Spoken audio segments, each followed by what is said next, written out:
Good afternoon. Great to see so many people here to hear the stories that we have to tell from our experiences in Stafford. I too will be equally as honest with you, both in my presentation and in any questions that you ask afterwards. But I want to just reinforce the power of the patient story, and rather than tell you a story, I will tell you that we have a patient story at the beginning of every trust board. Our trust boards are in the public, they happen monthly, and we do get the members of the public coming to our boards, and the patient stories are not something that we recite as members of the board. We have the patients or their family members when there's been a death telling us their story. Those are very powerful in terms of setting the context of a trust board meeting, and on occasions you have the whole of the trust board in tears before we start the meeting. And it keeps you grounded, it keeps you in touch with reality, and it keeps you in touch with what patients require of us as professionals. So with that context, I thought I would talk about, rather than talking about things that you can do to help improve patient safety, but actually think about why would our staff, why would I want to do something, what would motivate me to do something, and actually give you some of that context. I have got a little bit of context to add to what Manjit and Mike have told to you from a nursing perspective. I'm going to do that as first off, and then finish with some of my thoughts on leadership and participative management. So, the key message from me is not a quote from me, but a quote from our Chief Executive, who came in as the interim Chief Executive. He worked with us for 2 years to help turn around the really difficult time at the hospital. Anthony Samara, who left us about 4 months ago now, this was a quote that I came to. He had made this quote before I started at the Trust. It's an important thing for me because people often ask me, why did I go to Staffordshire? Why would you go to that place, that trust, that hellhole? And I went in with my eyes wide open, based on experience that I could bring to the post, to the people in Stafford. His quote there is a realisation that very early on that the pattern of failure at the hospital was not only true, but it was serial, it was repetitive, and it was deep within the organisation. And people in the organisation had lost the plot. So when you read, for those of you who have read, the Mid-Staff's inquiry or the Healthcare Commission report about Stafford, believe every word, because actually it was probably worse than is published, from what I've heard. I'll share with you a few of those experiences I go through. I did keep a reflective diary when I first started at the Trust, really to keep me in tune with where am I coming from and where am I getting to, and to remind myself of why I was there occasionally. I have actually used that diary and read out from that diary and quoted from it to my ward sisters and matrons, to let them know what I felt, what I saw, what I was seeing and breathing in the first month of my time in Stafford. But the context is true. Patients died at the Trust that shouldn't have died. There were the worst mortality statistics in the country. They're not any longer. There was a huge amount of public resentment and a poor reputation of the care being given and delivered at the hospital.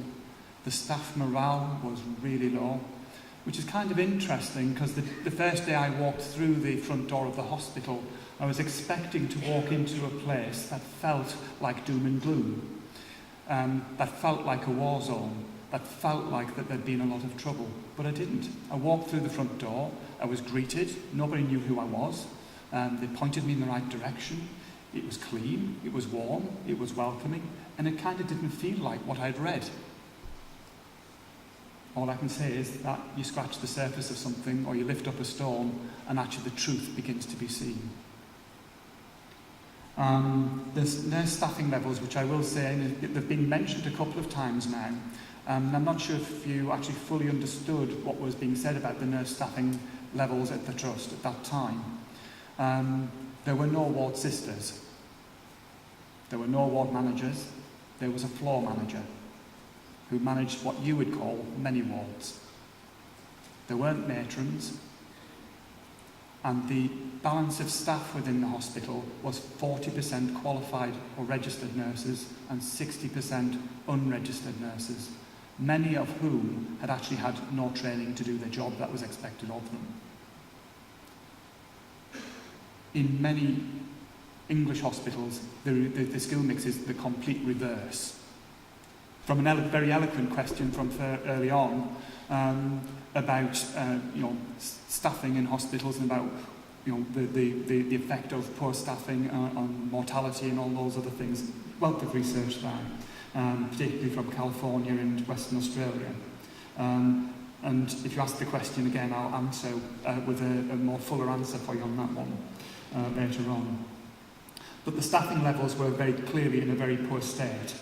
And the line of sight from board to ward, or ward to board, or board to ward, whichever way you want to put it, was completely blind.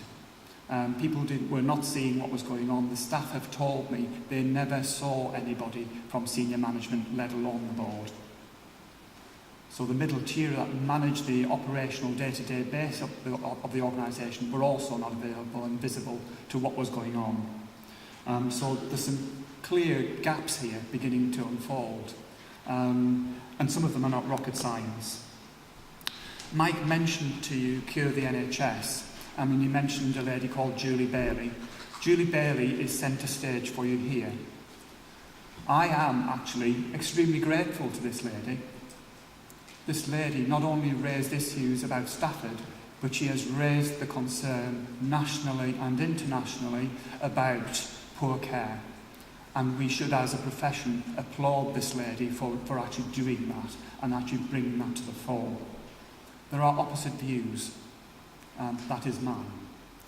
The people behind her are some of the members of Cure the NHS, but the real purpose in showing you this picture, and there's a close-up, is this room is Julie Bailey's cafe in the middle of Stafford. It's a public cafe. You could go into Stafford, you could fly into Manchester, get a taxi down to Stafford, go into this cafe, get a cup of coffee and a cake that's made by Julie. And today you won't see these photographs, they've been taken down now, but occasionally they get them back out for very special visitors. And these are people who died in my hospital. On the opposite wall are pictures and quotes about people they hold responsible for those deaths. Nurses in my hospital, right through to nurses in the Department of Health, to nurses in the Royal College of Nursing. Okay? They are very determined in getting their message across. They call it the wall of shame. So there was very clearly, from a nursing point of view, a recipe for disaster, and that disaster had happened. And actually, by the time I arrived in June 2010, a number of things had been put right, but there were still many things wrong. The lack of insight was still there to a large degree. Even though there was a new board there, we were seeing a different range of information about what was happening with clinical care. But there were still a lot of questions to be answered. And interestingly, in our trust board, having been third-time nurse director in a trust, I'm asked questions about patient care that I have never ever been asked anywhere else as a trust board member. I'm asked about the detail of fluid balance charts in the trust board meeting. We dig right down to the detail of patient care. Not just high-level indicators about 4-hour targets or cancer targets or 18-week weight or those things, they're definitely asked. But the detail of what's going on in observations charts, the detail of whether we're answering call bells for patients, the detail of what's in a complaint. Beforehand, there was a clear message that people were just not listening to what patients, their families, or staff were saying. And in actual fact, there is, I've been told on many occasions, that the Director of Nursing, who actually took out of the staff from Stafford Hospital, had a carrier bag under her desk where all of the incident forms were filed. Today, and to date, nobody has found that carrier bag. So actually the staff were raising issues, but nobody was looking at them. So the systems of governance were very clearly non-existent. The system for safety just could not have existed, despite what anybody might have said. So the focus on finance was very much centre stage at that time. And I think it goes back to one of the questions from earlier about what might be now happening in Ireland, about where finance may be driving the real agenda in terms of policy. But there's a word of caution in the tale from Staffordshire. And it's interestingly, I do get a number of phone calls from fellow directors of nursing around the country. And in actual fact, the last thing I did before I left England to come here last evening was answer a text. And what Mike and Manja didn't realise what I was doing. They probably saw me doing the text, but actually I was texting a fellow director of nursing who was asking me a question about what she should do about something. And that's based on, the experience that we've been having in Stafford.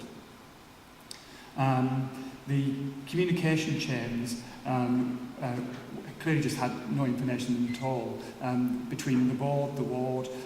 There was very little information being passed down about what was being developed, what was happening.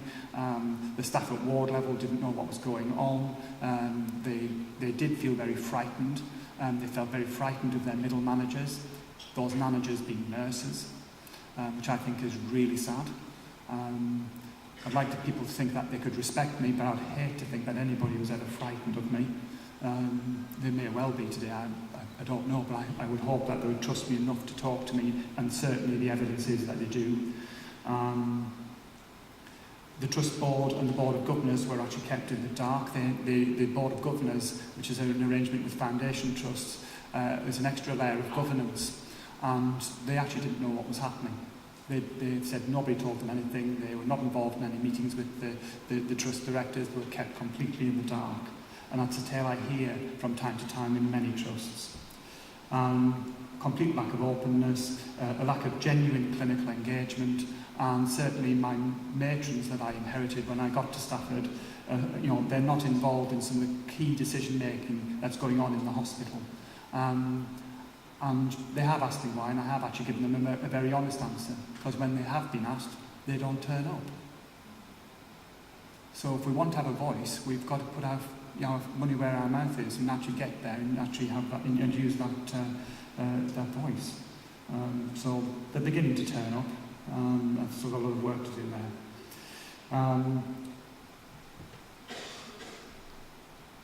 Where shall I go there? I think the next one there is for me towards the bottom of the slide there, the poor leadership, the invisible leadership of the organisation. That's indeed if leaders were at all present.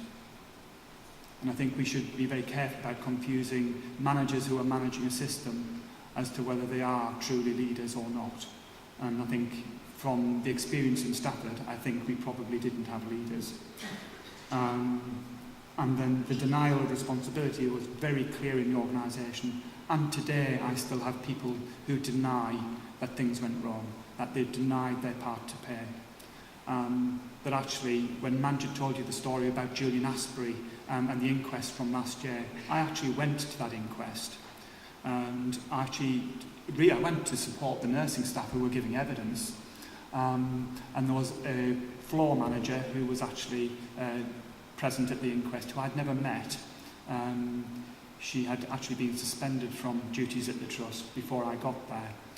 And today it is actually one of my greatest regrets that I couldn't have her sat in front of me when I actually dismissed her. She actually left the trust before I could do that, but I did hear her case, and I dismissed her based on what I believed was her cruel care that she gave to Julian Asprey.